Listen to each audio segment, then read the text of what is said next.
नीलाचल कारखाना सम्मुख में आमरण अनशन बसिथिबा आदिवासी नेता बाबुली पूर्ति मंत्री को कले टार्गेट।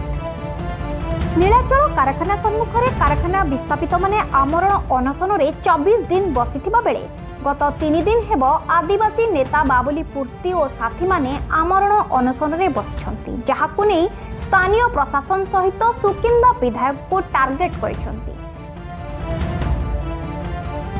दाबी पूरण न हेबा जाए एही अनशन जारी रहिबो बोली चेतावनी दैछंती। सरकार न शुणिले आत्महुति देबाकू पछघुंचा देब नाही बोली निजर प्रतिक्रिया रे कहिछंती। पदक्षेप कहीं किसी नहीं नांती, समस्ते कुंभकर्ण निद्रा शोइछंती। जोटा सरकार निजे पास करछंती आरपीडीएस मीटिंग रे चतुर्थ पंचम और षष्ठ 3टा आरपीडीएस मीटिंग रे मिलित भाव में पास होईची। विस्थापित मृतकंकर उत्तराधिकारी मानकू स्थायी नियुक्ति दिया जिवो एवं दिया जाइछि मध्य। किछि लोक को दिगला बर्तमान ताकू बंद कर देइछंती। सरकार निजे करथिले बर्तमान कार्यकारी करू नांती। तेणु तेणु बर्तमान आम जो 24 दिन लानी बसचंती धारणा रे आम आज 3 दिन हो सरकार बा आमर विधायक एपटे गले दृष्टि ये पड़ूना किसी पदक्षेप नेउना।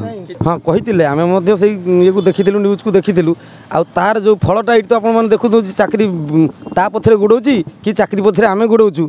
सुकिंदा विधायक कहा स्वार्थ रे?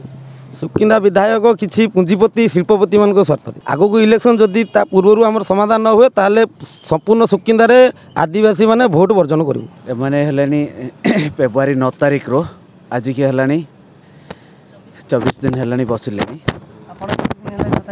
मु सत्याग्रह शुक्रवार दिन रो बसची।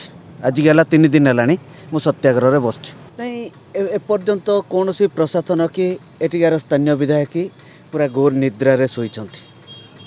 आमर उद्देश्य है कि मृत परिवार मानकर आरपीडीएस मीटिंग रे तांकर बैठक रे पास होईची सेटा कार्यकारी आज पर्यंत करूना।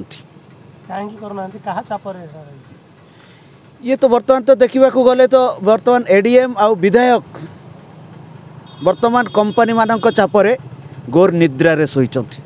जोथि कि से माने आउ कोनोसी कि जो माने कि बिटा माटी हरैचंती, जो माने विस्थापित लोकंकर समस्या आज पर्यंत कोनोसी बुझिबा पई तांकर नाहांती।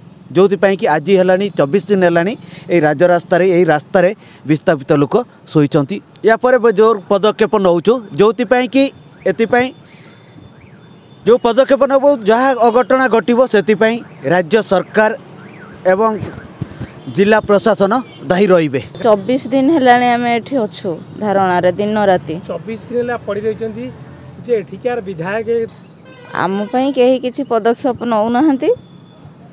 खाली सांत्वनामूलक कहउजंती हाँ हब हब किंतु एजाए किछि होउनी। आम 24 दिन हेलानी एठी बसचु ना आम आगु को से स्ट्राइक करू से गेट बंद करू एठी आत्म आहुति दबु।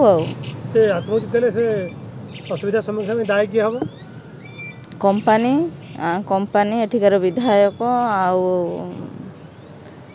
एई माने दायी रहिला। जाजपुर जिला प्रतिनिधि पद्मनाभ पहिंक रिपोर्ट फोकस प्लस।